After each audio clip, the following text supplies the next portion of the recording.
Olá, minhas amigas e meus amigos. Hoje eu vou homenagear mais uma mulher que merece homenagem. 4 de março de 1921, ela nascia. Portanto, é o centenário dela hoje. Uma potiguar do Rio Grande do Norte. Ademilde Fonseca. Certamente a maior parte de vocês aí que me acompanham não sabem quem é. Pesquisem no Google e ouçam-na cantando Brasileirinho, choro de Valdir Azevedo, de 1947. Uma coisa incrível, a articulação da palavra, a velocidade com que ela conseguia cantar a letra do Brasileirinho, que Valdir Azevedo consagrou na rapidez nas 4 cordas do cavaquinho. Não? Vale a pena. Ao homenageá-la, eu estou homenageando também um período áureo da música popular brasileira. Bom, e não esqueçam de dar o seu like, o seu dislike e de se inscrever se ainda você não estiver inscrito.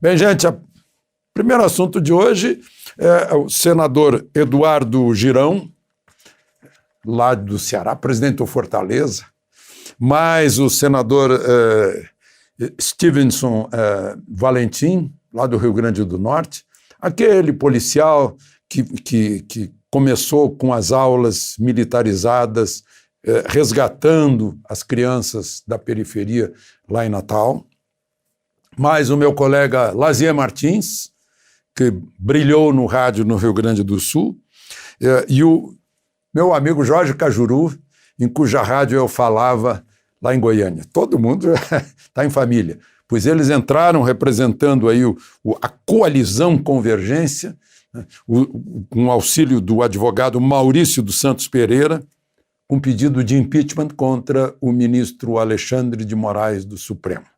E estão dizendo que esperam que o novo presidente do Senado não faça com esses pedidos o que fez o anterior em relação a Gilmar Mendes, a Alexandre de Moraes, a Lewandowski, a Fachin e a Toffoli. Afinal, a Constituição Federal diz que o Senado é que fiscaliza o Supremo, já que o Conselho Nacional de Justiça não pode fazer isso. Agora, falando em justiça, a coisa está divertida. Eu lamento ter que mostrar como fonte dessa diversão um crime, que foi o crime de espionar e roubar e violar a Constituição e a lei, as mensagens entre o chefe da Lava Jato no Ministério Público de Curitiba e o juiz presidente da 13ª Vara Federal, Sérgio Moro e Dallagnol, né? E as conversas que tem lá mencionam ministros do Superior Tribunal de Justiça, do TCU, sugerem que a Receita Federal fosse investigar ganhos e tal. Então, o que aconteceu é que o Superior Tribunal de Justiça pediu para o ministro Lewandowski para ter acesso a isso, que, afinal, a defesa de Lula teve acesso também, né, e para tentar desacreditar o juiz Sérgio Moro, e o pessoal do TCU também pediu, né. Então, não sei se tem alguém dormindo mal aí, mas tem coisas lá, tem insinuações, etc. Agora, é incrível, né? O sujeito compra um imóvel, mas como ele é filho do presidente, ele tem que ficar dando explicação. Ele comprou o imóvel, estou falando do senador Flávio Bolsonaro. Ele vendeu um apartamento lá na Barra da Tijuca, né? Apartamentos na Barra da Tijuca custam de 1,5 milhão para cima. Ele vendeu o apartamento lá, ele vendeu uma valiosa franquia da Copenhagen, chocolates e café e tal, e pediu um empréstimo para um banco que não tem ligação com o governo federal.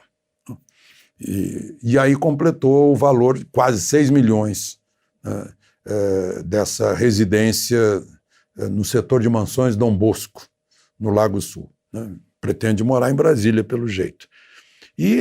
Sim, claro, e com escritura. Né? Escritura em nome dele. Não é como no triplex de Guarujá ou no sítio de Atibaia. Escritura em nome dele. E tem que dar explicação. Né? E tem gente encaminhando pedido e tal para investigar essa coisa toda. Enfim, filho do presidente tem esse ônus. Agora, o pai dele teve hoje lá ali pelo Triângulo Mineiro, na cidade goiânia de São Simão, se não me engano, inaugurando mais um trecho da ferrovia Norte-Sul. Imaginem, deem uma olhada no mapa, imaginem uma ferrovia que vai do porto de Itaqui, passa por todo o centro-oeste, atravessa o norte, centro-oeste, entra no sudeste e vai lá para o Porto de Santos.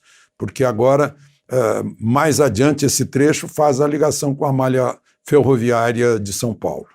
É o Brasil se unindo. Claro que estava lá o ministro Tarcísio com ele, fez um discurso lamentando as mortes e falando da necessidade de a gente continuar trabalhando, porque as pessoas precisam comer. Tem gente que pode ficar em casa, ligar o telefone, pedir entrega em casa de comida e tal, e tem gente que tem que sair para a rua, senão tem que sair para a rua de manhã para ter comida à noite para os filhos. Né? Tem essa questão. Aí a Jovem Pan fez uma pesquisa para saber quem são os responsáveis pela queda do PIB. Né? Perguntou se são governadores e prefeitos ou se é o presidente da República. O presidente da República é responsável por 3,2% das pessoas. 35 mil pessoas se manifestaram.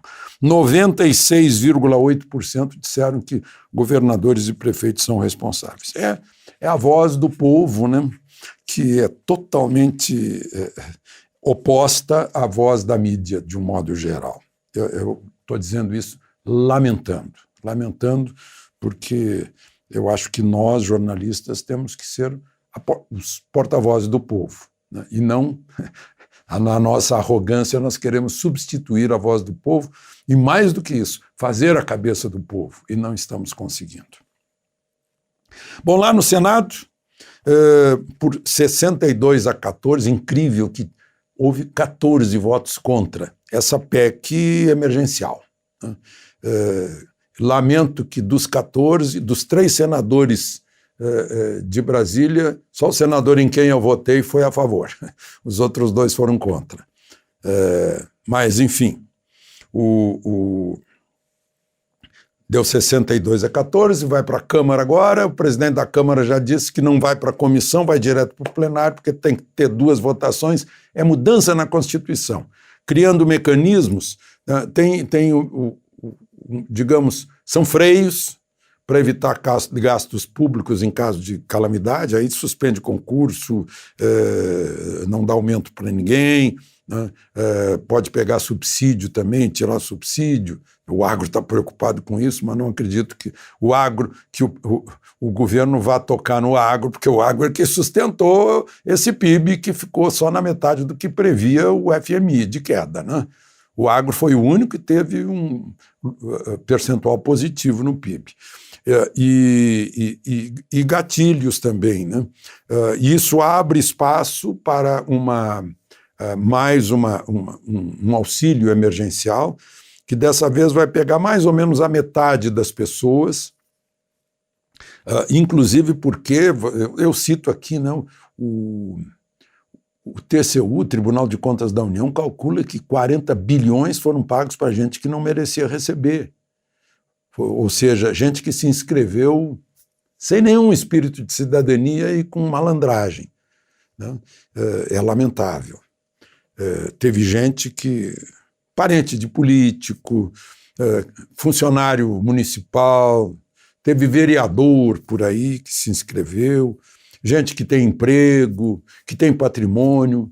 Eu soube pelo Estadão que o Itaú, e fez muito bem o Itaú, demitiu por justa causa, por desvio de conduta, 50 funcionários que se inscreveram e receberam indevidamente o auxílio emergencial, atentando contra o país, contra os contribuintes, né? E, quem sabe, contra os próprios clientes do Itaú que estão sustentando essa coisa, né? O auxílio deve durar 4 meses e deve ser 250 mil por mês, aí para umas 30 milhões de pessoas, mas vamos ter que... O outro foi 68 milhões de pessoas e uns 300 bilhões. Temos que esperar. Bom, e saiu um número da Fundação João Pinheiro, que tem sido, os números da Fundação João Pinheiro têm sido usados pelo governo, mostrando que estamos com um déficit habitacional, isso número de fim de 2019, né, de 5.876.000 residências, dá 8% do total de moradias do país. Não é muito diferente dos 3 anos anteriores, ou seja, o governo, o povo, a economia não está conseguindo melhorar esse número. Aí estão incluídas 1.482.000 habitações precárias, 1.358.000 habitações divididas, né, mais de uma família. E um pouco mais de 3 milhões de famílias com aluguel, que representa acima de 30% da renda de quem paga o aluguel. Principalmente na região norte, né, no Amapá, Roraima, Maranhão, Amazonas e Pará. E o melhor estado nisso é o Rio Grande do Sul. Agora, deixa eu contar para vocês que isso vai mudar radicalmente. Em breve saberemos. Em breve saberemos. Caixa Econômica Federal está virando Banco Social, né? Já virou Banco Social nesses 2 anos de nova administração, uma coisa incrível, né? E um banco habitação fortíssimo. Vocês já imaginaram, em certos imóveis, aqueles que foram retomados, a pessoa comprar sem precisar pagar a entrada? Pois é. Depois o resto em 35 anos, com juro lá embaixo, vem aí uma revolução na habitação. Posso dizer para vocês que vem aí, né, com esse novo presidente, que, aliás, está fazendo aniversário hoje, 50 aninhos, bem jovem ainda. Ele saiu da Faria Lima direto, sabe para onde? Para o Lixão, para o Mangue, para o Pantanal. Amanhã ele deve ir para o Pantanal. Vai ser o 94º fim de semana dele na ponta, para saber a necessidade dos mais pobres. Ele anda de jangada com pescador lá no Nordeste, ele procura caranguejo com os catadores de caranguejo do Mangue, lá em Belmonte, na Bahia. Ele conversa com o pessoal que mora no Lixão, né, lá em Itabuna, na Bahia. Lá na central de distribuição de produtos agrícolas lá em São Paulo, ele descobriu que não tinha agência da Caixa, tinha na Avenida Brasil. Não, vai passar lá para Segagesp, alguma coisa assim. Eu sempre me confundo com essa sigla, né? Central de Abastecimento lá de São Paulo. Mas, enfim, é uma boa notícia. Eu sempre termino com boas notícias e vamos esperar aí que continue essa revolução que é a Caixa Econômica Federal, que tem poupança como ninguém, né, de usar isso tudo para o bem social dos que estão mais precisando. Não é emprestar dinheiro para gente grande, como acontecia antes, né, e nem misturar política com a Caixa Econômica, que acaba resultando mala cheia de dinheiro num apartamento lá de Salvador, né? De Brasília, Alexandre Garcia.